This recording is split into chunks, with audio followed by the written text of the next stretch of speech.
여러분 안녕하십니까. 도서관은 방송 중 이번 주 주제는 서비스 과학을 논하다입니다. 지난주까지 우리가 왜 바뀌어야 하는지에 대한 얘기, 또 우리가 바뀌어야 한다는 되게 절박한 얘기는 했는데 어떻게 바뀔 건데, 그 지난주에 언급했던 서비스 과학에 대한 얘기를 조금 해볼까 합니다. 어떤 분한테는 생소하게 들릴 수 있고 또 어떤 분한테는 한번 들어본 얘기라 봅니다. 실은 이 서비스 과학이라는 말도 상당히 역사가 깁니다. 제가 알기로는 2004, 5년도에 IBM이 처음 이 말을 주창했고, 지금 세계적으로 한 몇 개 많은 숫자의 교육 프로그램도 지금 진행되는 것으로 알고 있습니다. 국내에서도 지금 그런 움직임을 보이고 있다고 하네요. 말 그대로 서비스 과학은 서비스 시스템에 대한 얘기를, 이 시스템이라는 얘기는 처음부터 끝을 다 말하는 겁니다. 그 서비스에 관련된 모든 얘기를 하는데, 그 얘기나 우리가 하는 얘기들은 다 같은 얘기들이겠죠. 아마 대상도 같을 것이고 목적도 같을 것이고, 단지 다름이 있다면 서비스 과학에서는 모든 그 프로세스를, 모든 과정을, 모든 시스템 전체를 시스템이라는 시각에서 들여다본다는 거죠. 지난 시간에도 말했듯이 우리가 정보 서비스라는 말을 우리가 즐겨 쓰고 있습니다. 그 이전에 제가 학교 다닐 때만 하더라도 레퍼런스 서비스, 레퍼런스 워크, 이런 얘기들을 많이 썼는데, 지금 확장되어서 정보 서비스라는 말을 씁니다. 우리도 이미 서비스를 해왔다는 얘기고, 역사를 거슬러 올라가 보면 우리가 했던 출발이 도서관이라는 공간을 만들고 책을 수집하고 하는 그 일의 목적이 뭘까를 놓고 그 과정이 전부 다 서비스이지 않을까라는 생각이 들죠. 그러니까 서비스 과학이라는 말이 생겼을 때 우리가 느끼는 것은, 서비스? 우리가 어딜 가든 만나는 최종 단계? 생산자나 중간 도매상들이 또는 가게들이 소비자에게 할 수 있는 최종 단계에서 일어나는 어떤 하나의 행위?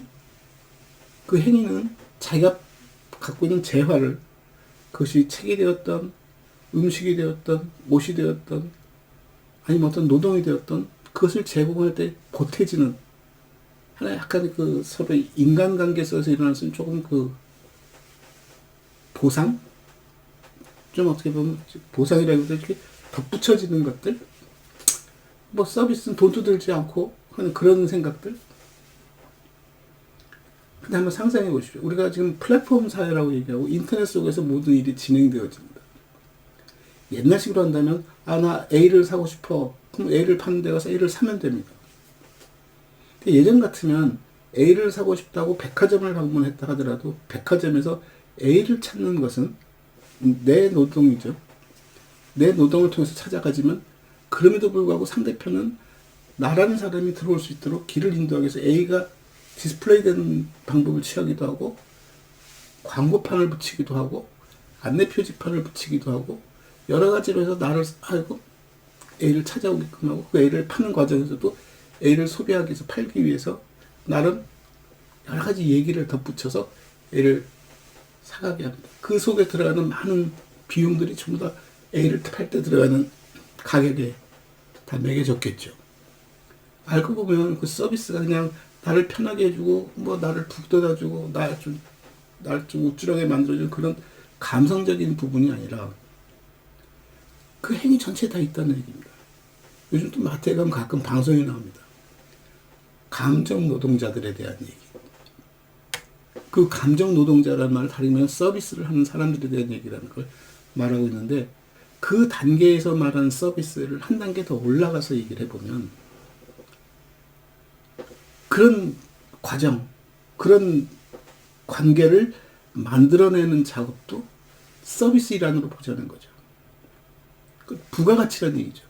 내가 연필 한 자루를 딱 팔기 위해서 이 연필에다가 디자인하는 것을 포함해서 이 연필의 어떤 기능을 만드는 것, 다음에 이것을 사람들에게 알리고 사람들이 관심을 갖게 하고 선호하게 하고 사서 쓰게끔 만드는 과정. 그걸 넘어서서 이것이 갖고 있는 가치를 좀 더 확장시켜서 이거 글씨만 쓸 수 있는 게 아니야. 갖고 다니기도 편해.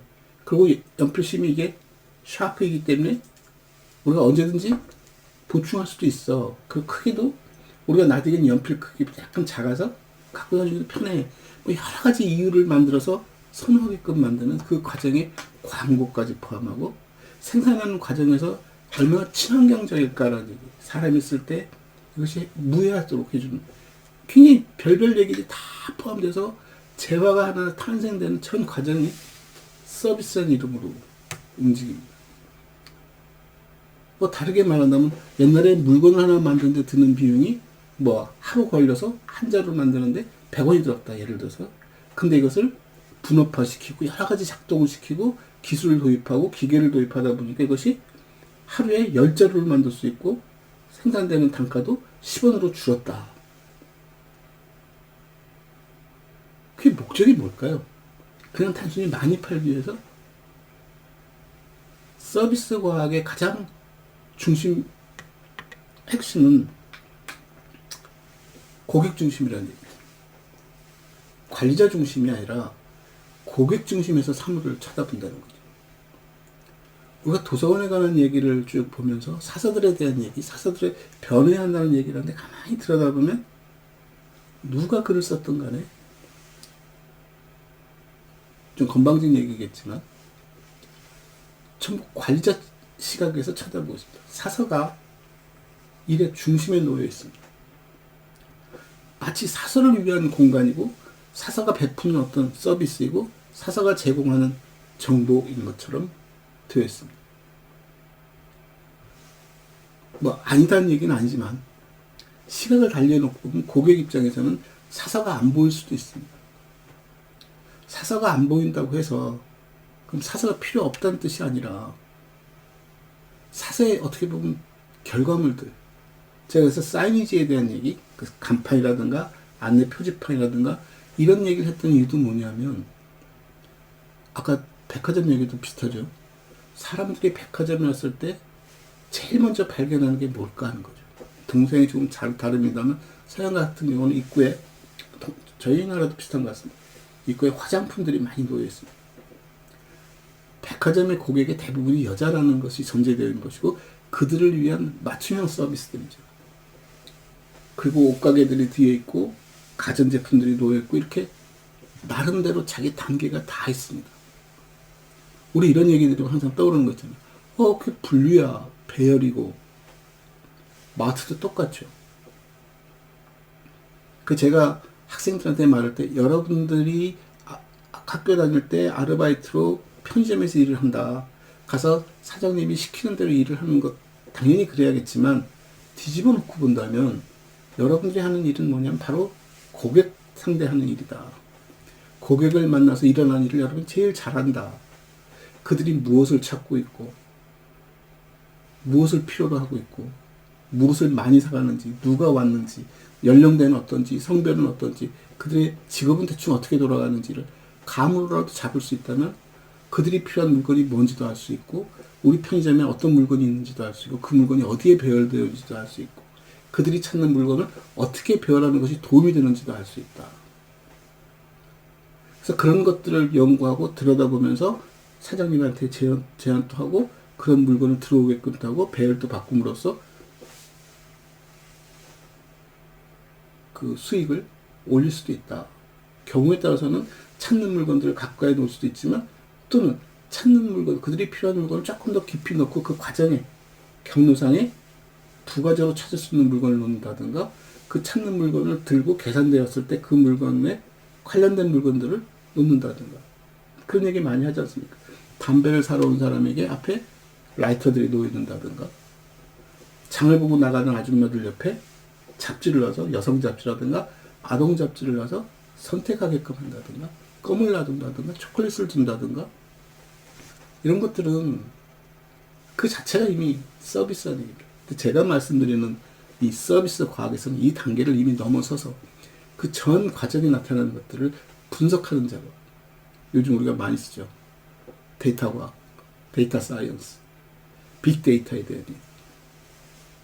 우리가 데이터를 분석하고 데이터를 다룬다는 것은 우리가 가끔 혼동하는 것처럼 우리가 책을 다루니까 지식을 다루는 사람인 것처럼 우리가 착각하고 있는데, 우리가 다루는 것은 지식이 아니라 상품을 다루고 있습니다. 소비자들이, 고객들이 필요한 상품을 다루고 있는데, 상품의 특징이 지식자원이라는 것이죠. 지식을 담고 있다는 것이죠. 정보를 담고 있다는 것이죠. 우리가 연필이면 연필은 어떻게 배열하고 연필과 관련된 물건들이 뭐가 있는지를 쭉 놓고 배열하고 그 관계를 규명하고 거기에 따라서 분류를 하고 배열하고 가격을 매기고 다양성을 추구하듯이, 정보자원, 지식자원을 취급할 때는 어떻게 하는 게 좋을까? 지식자원을 가장 많이 담고 있는 것이 책이라는 모양새, 잡지라는 모양새, 굉장히 다양한 모양새를 하고 있고, 그 지식 정보들의 가치도 굉장히 다양하다. 어떤 거는 지시적 가치를 갖고 있는 것들, 색인 같은 것들, 초록 같은 것들이고, 어떤 거는 내용을 담고 있는 것이 있고, 어떤 것은 그 내용이 좀 더 포괄적으로 되어 있어서 굉장히 앱색 같은 내용들, 아니면 뭐 좀 더 쉬운 내용들, 뭐 그림이 사파가 곁들여진 내용들, 나가서 그것이 영상물로 제작된 것도 있을 수 있고, 모양새가 책이 아닌 것도 굉장히 다양하고, 이런 걸 우리가 어떻게 배열할까에 대한 얘기를 하는데, 문제는 역사가 몇천 년을 가다 보니까 오랫동안 그동안 변하지 않았던 많은 가치들, 그런 가치들을 우리가 책이라는 가치를 얘기하겠죠. 그 책이 갖고 있는 특성들이 굉장히 오래 가다 보니까 너무 익숙한 거죠. 그래서 책의 배열을 어떻게 하는 게 가장 좋아, 가장 이상적인 방법을 찾았던 것이고, 그 이상적인 방법을 찾은 것을 잘 가르쳐서 내보내면 충분히 도서관을 잘 운영할 수 있어. 예, 어느 순간 우리가 하는 일들이 서비스였었는데, 뭐 서비스 과학이라까지 말은 못하지만 서비스였었는데, 이 서비스가 고착되기 시작하고 익숙해지기 시작하면서부터 뭐가 되냐면 기능으로 바뀌는 거예요. 그래서 여러분은 지금 21세기 굉장히 필요로 하는 학문 분야를 다루고 있음에도 불구하고 여러분은 그걸 어떻게 배우고 있냐면 기능으로 배우고 있습니다. 분류도 초반에만 분류가 뭔데? 라는 원론적인 얘기하고는 4년 동안 KDC나 DDC, LCD 얘기만 하고 끝납니다. 목록도 비슷하고요. 그래서 목록을 만들어 봐라. 요즘은 어떻습니까? 메타데이터 얘기를 합니다. 메타데이터를 만들려고 하니까 제가 경험했던 겁니다. 예전에 관련된 분야의 메타데이터 규격들을 한 10대 개를 쫙 가져다 놓고, 이건 뭐가 좋고 뭐가 어쩌고 뭐가 나쁘고 쫙 한참 얘기한 다음에, 그래서 우리는 여기서 조합해서 이렇게 구성했습니다 라고 자랑을 하더라고요. 그래서 제가 물어봤습니다. 그 메타데이터를 통해서 제공하고자 하는 자원, 정보자원, 지식자원, 문화자원이 소비자들은 어떤 걸 필요로 하는지 아냐. 왜 시각이 이미 만들어진 메타데이터들의 규격을 놓고 네 손에서 고르느냐. 그래서 제가 거꾸로 물어본 적이 있다. 이 메타데이터를 잊어버리고 네가 제공하고자 하는 문화자원을 홈페이지에 구현하고 사람들이 찾아볼 수 있는 페이지를 한번 만들어봐라. 어떤 걸 찾고 있고 어떻게 찾는지, 어떤 방식으로 접근하고 어떤 내용에 관심을 갖는지, 그랬을 때 여기 이 자원을 어떻게 구성하고 어떤 내용을 담아내면 좋겠다 라는 생각을 가질 필요가 있지 않을까? 결국 고객 중심에 대한 얘기인 것이죠. 또 비슷한 얘기를 하자면 분류에서도 비슷한 경험이 있었습니다. 대학원생들이 논문을 쓸 때 만만하게 보는 것 중에 하나가 분류표에 대한 얘기입니다. 어느 대학 때 제가 기억나는 아마 간호학 영역인 것 같아요. 간호학 분야의 분류 체계가, 그러니까 DDC나 KDC가 미흡하기 때문에 개선해 보겠다는 겁니다. 그래서 뭐가 좋고 나쁘고를 쭉 해서 분류표를 새로 만들어서 논문으로 제출하길래 제가 심사할 때 간호학 분류표가 뭐가 잘못됐는데? 라고 물어봅니다. 그 얘기를 하길래, 아니 이 간호학 분류표를 사용하고 있는 도서관과 그 도서관에서 취급하고 있는 자원들과 거기에 찾아오는 방문객들을 놓고 봤을 때 이 분류표에 문제가 있니 없니? 네가 바꾸고자 하는 분류표는 누구를 위한 분류표이고 어떤 장소가 어떻게 구성된 공간에서 쓰려고 하는 거니. 목적에 따라서 분류는 달라질 수도 있다. 한 반의 친구들, 우리 예전에 아마 초등학교 때 배웠을 겁니다. 집합 얘기 배울 때. 우리 한 반이 50명이면 50명을 어떻게 나눴으면 좋겠냐. 몇 조각을 나눌까. 제일 중요한 건 왜 나눌까거든요. 서비스 과학의 기본은 고객 중심의 서비스라는 시각에서 지금 모든 것이 다 서비스죠. 물원정박에서 취급하는 것들은. 물건을 사고 파는 것도 아니고 공공가치를 갖는 것들이죠. 공공성을 떠나서 민간의 영역에서 얘기하고 영리 추구하는 영역에서 얘기하더라도 똑같이 우리 하는 일들은 뭐냐면은 이 물건들이 우리 조직이 좀 더 합리적이고 경제적으로 물건을 판매할 수 있는, 판매할 수 있는 과정을 어떻게 하면 만들어낼 수 있을까? 여러분 상상해 보십시오. 그런 것 중에 하나가 기록입니다. 기록은 우리가 할 수 있는 가장 저렴한 방법의 절차적인 부분에 대한 증거적 가치와 어떻게 보면 일을 정확하게 수행할 수 있는 하나의 과정을 생산하는 작업입니다. 여러분이 회사에 입사했을 때 초기에 연수를 받으면서 배우는 많은 내용들은 뭐냐면 일의 순서에 대한 얘기입니다. 절차에 대한 얘기고 조직에 대한 얘기고 우리가 무슨 일을 하는가에 대한 얘기를 배우고 그 일을 하는 과정에 본인의 역할 중에 상당 부분이 기록물을 생산하는 일들이죠. 이 기록이 맞는 이유는 내 상사가 나에게 어떤 일을 시켰는지에서 내가 책임을 갖고 일할 수 있는 근거를 만드는 작업이고 내가 했던 일에 대해서 결과를 보고하면서 나의 의무와 어떻게 보면 나의 그 어떤 성과를 알려주는 작업이고 그걸 시간축에 따라서 공간축에 따라서 일에 따라서 정리해가는 작업이고 이것이 모였을 때 몇 년이 경과하면 너 어떻게 일을 했지? 나를 평가하는 대상이 되기도 하고 문제가 발생했을 때 문제의 소재를 찾아가는 작업이기도 하는 것이죠. 그래서 그런 것들이 우리 물원정박 영역에 다 들어있습니다. 그런 것들을 관리하고 취급한다는 것은 사람들에게 어떻게 하면 좀 더 지식을 정확하게 전달할까야 되는데 이 지식 전달이라는 과정을 가만히 넓혀놓고 보면 인터넷 세상에서는 지식을 전달하는 아마존 상당히 큰 리테일 가게죠. 세상에서 제일 물건을 많이 파는 가게일 수도 있습니다. 온라인 상에서. 또 물건을 생산하는 자동차 공장, 자동차 회사. 이네들이 하는 일에 아마 이네들이 무슨 일을 하는지는 상관없이 소비자들이 관심 갖는 것은 가서 물건을 생산하는 것을 보는 것도 아니고 어떻게 보면 디스플레이 되는 현장에 가서 보는 것도 아니고 많은 물건들을 인터넷에서 삽니다. 그 인터넷에서 살 때 인터넷 소위 말하는 인터페이스 우리가 그 회사와 대상과 만나는 인터페이스가 어떻게 되는지 가만히 보십시오. 어떤 거는 필요한 정보를 못 찾아서 헤매는 것도 있고 어떤 건 내가 필요한 정보를 탁탁탁탁 순차적으로 찾아가게끔 해주는 데도 있고 어떤 건 도발적으로 SNS에 계속 광고를 띄워서 나로 하여금 클릭하게끔 만드는 근데 그 과정이 가만히 놓고 보면 전부 서비스라는 얘기죠. 인포메이션 서비스라는 얘기죠. 아 이렇게 접근하는구나. IBM이 말했던 2004, 5년도에 말했던 서비스 과학에 대한 가장 기본적인 발상이 뭐였냐면 지식 기반 서비스에 대한 얘기. 이 지식 기반은 우리 지식 기반, 우리 문헌 정보가 포함돼 그런 맥락에서 지식 기반이 아니라 데이터를 갖고 있는 분석하고서 탐구하고 이해하고 그 과정과 절차를 만들어내는 작업에 대한 얘기죠. 그래서 제가 오늘은 그냥 서비스 과학이 그냥 포괄적으로 우리의 생각을 바꾸라는 얘기지 우리가 지금 다른 일을 하자는 것이 아니라는 것을 말씀드리기 위해서 지금 얘기를 드리는 겁니다. 우리가 지금 하고 있는 일들의 뷰포인트를 관점을 딱 바꿔서 서비스라는 맥락에서 쳐다보자는 얘기죠.